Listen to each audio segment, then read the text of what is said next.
کہ سر میں نے پروگرام کے انٹرو میں عرض کی تھی کہ میری جانکاری اطلاع یہ ہے کہ نئے نام سے لے کر کے انتخابی تاریخ کے اعلان سے لے کر کے الیکشن کمیشن جب کوئی نام فیصلہ کرے گا تب تک کے معاملے پر پی ٹی آئی سوچ چکی ہے کہ معاملے کو اب کہاں کہاں لے کے جانا ہے، کس فورم پہ لے کے کمیشن جانا کا ہے۔ اختیار ہے، جب 4 نام جو جائیں گے اس کے پاس، اس میں سے کسی ایک کا انتخاب کرنا ہے، اس میں تو پھر آپ کوئی وائلیشن نہیں ہوتی۔ چلیے اب چونکہ نون لیگ کا رد عمل آ گیا، میاں صاحب کی بات سن لی، اب میں نے رابطہ کیا ہے کنور دلشاد صاحب سے، وہ جو ہمارے گورنر صاحب ہیں بلیغ الرحمان صاحب، انجینئر بلیغ الرحمان، ہاں جی، انہوں نے تو یہ خبر دی ہے کہ نواز شریف صاحب 1 مہینے کے اندر آنے والے، اور یہ کہا ہے کہ میں خود جا کے ایئرپورٹ پر ان کا استقبال کروں گا۔ گورنر کر سکتے ہیں ایسے؟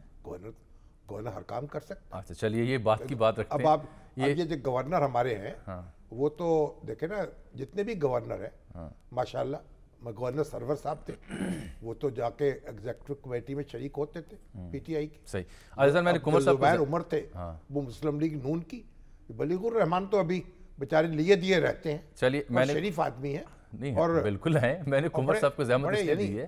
بہاولپور جو ہے اس سے مطلب ایک انہوں نے ایک ناطہ جوڑ دیا ہے لاہور سے بہاولپور اچھی کا۔ بات، میں نے کنور صاحب سے رابطہ اس لیے کیا کہ یہ پی ٹی آئی کا موقف بھی آ گیا، نون لیگ کا رد عمل بھی آ گیا۔ اب ذرا آئینی قانونی پوزیشن سمجھنے کی کوشش کرتے ہیں، کیونکہ پارلیمانی معاملات، اس طرح کے معاملات پر کنور دلشاد صاحب ایک سند ہیں۔ کنور صاحب آپ کو زحمت اس لیے دی کہ یہ پہلے ایک نام ڈراپ کیا پی ٹی آئی نے، نیا نام ڈالا اور 2 ناموں کا انتخاب کر کہہ رہے ہیں کہ یہ پارلیمانی کمیٹی کے ہاں جائے گا، جو کل اس کے پاس آخری دن ہے۔ نون لیگ کہتی ہے کہ اس موقع پر آپ نام شامل نہیں کر سکتے۔ آئین اور قانون کیا کہتا ہے؟ کیا واقعی نام شامل کیا جا سکتا ہے یا گنجائش نہیں تھی؟ آئین کی روح سے تو جب گورنر کے پاس جو نام جاتے ہیں صحیح، تو وہ فائنل ہوتا ہے۔ اب انہوں نے اپنا نام جو تھا نصیر خان کی جگہ پر اپنا نوید چیمہ صاحب کو جو ایڈ کیا ہے، تو یہ ایک کنٹروورشل معاملہ بن گیا ہے۔ اب یہ جو پارلیمانی کمیٹی بنے گی، یہ ان کا کام ہے کہ اس نام کو ریجیکٹ کرے یا اس کو ایکسیپٹ کرے، اچھا، لیکن قانون میں یہ گنجائش نہیں ہے۔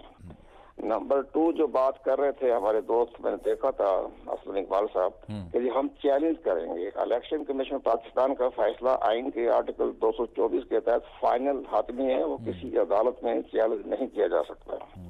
تو نمبر 3 جو انہوں نے بات کی ہے کہ جی ہم اپنا سیٹ اپ جو بنا رہے ہیں، گورنر پر جو ہے وہ تاریخ مقرر کرے گا، یہ بھی تھوڑا سا معاملہ ابہام ہے۔ کیسے؟ نیشنل اسمبلی کی تاریخ کے لیے جو ہوتا ہے پریزیڈنٹ جو ڈیٹ مقرر کرے گا، تاریخ مقرر کرے گا، وہ الیکشن کمیشن سے کنسلٹیشن کے بعد کرے گا۔ لیکن یہاں تھوڑی سی 18ویں امendment میں غلطی ہو گئی، وہ انہوں نے آرٹیکل 105 میں ترمیم نہیں کی، لیکن بہرحال چونکہ آئین کا وہ سپر جو ہے پریزیڈنٹ پاکستان ہے جو قومی اسمبلی کے حوالے سے، تو وہ بھی یہاں بھی الیکشن کمیشن اور پاکستان کی مشاورت سے ہی گورنر تاریخ مقرر کریں گے۔ تو یہ بھی ایک سب سے بڑی اہم بات ہے۔ گورنر آج خود جو ہے وہ تاریخ مقرر کرنے کے مزاج نہیں ہے۔ انہیں عدالتوں میں جانے کا بڑا شوق ہے، ہر قدم قدم پہ عدالتیں جاتے ہیں، عدالتیں جائیں تو عدالتوں کو بھی چاہیے کہ اس طرح کے جو کیسز آئیں واپس کر دیں کہ بھئی نہیں بھی ٹھیک ہے، الیکشن کمیشن فیصلہ کر رہا ہے، وہ کرے گا، تم ہمارے پاس کیا لینے کے لیے آ گئے ہو۔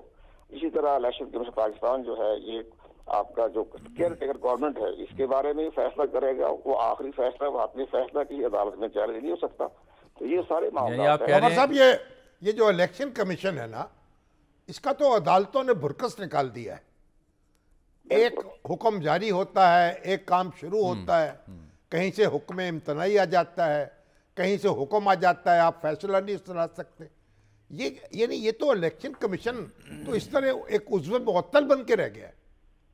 بالکل سر فرمایا، تو ہم نے چیف الیکشن کمیشن سے درخواست کی ہے، ہم نے آج ہی ملاقات میں نے کی کہ جناب چیف جسٹس آف پاکستان سے معلومات حاصل کی جائے۔ انڈیا میں یہ قانون ہے، دستور ہے، روایت بھی ہے، دستور بھی ہے کہ جب انڈین الیکشن کمیشن شروع کرتا ہے تو کوئی عدالتیں جو ہیں مداخلت نہیں کرتی، یہ سپریم کورٹ آف انڈیا کا حکم ہے۔ تو یہ باقاعدہ میں نے کہا آپ بھی اسی کو پیٹرن پر آپ چیف جسٹس آف پاکستان سے کہیں جب ہم اپنی کارروائی شروع کریں، ہمارے فیصلوں کے بعد آپ جائیں ہائی کورٹ میں، لیکن فیصلے سے پہلے جب ہم شروع کرتے تو ہمارے معاملات میں مداخلت نہ کی جائے۔ یہ تو ہر قدم پر ایک درخواست آتی ہے، اس کے اوپر درخواست آ جاتی ہے، ایک کوئی کارروائی شروع کرتا ہے الیکشن کمیشن، اس پہ درخواست چلی جاتی ہے۔ یعنی عدالتوں سے اتنی مداخلت ہوتی ہے، اتنی وہاں درخواستیں دی جاتی ہیں کہ مجھے تو حیرت ہوتی ہے، اور الیکشن کمیشن کے جو لوگ بیٹھے ہوئے ہیں ان کے صبر کا ایسا امتحان ہوتا ہے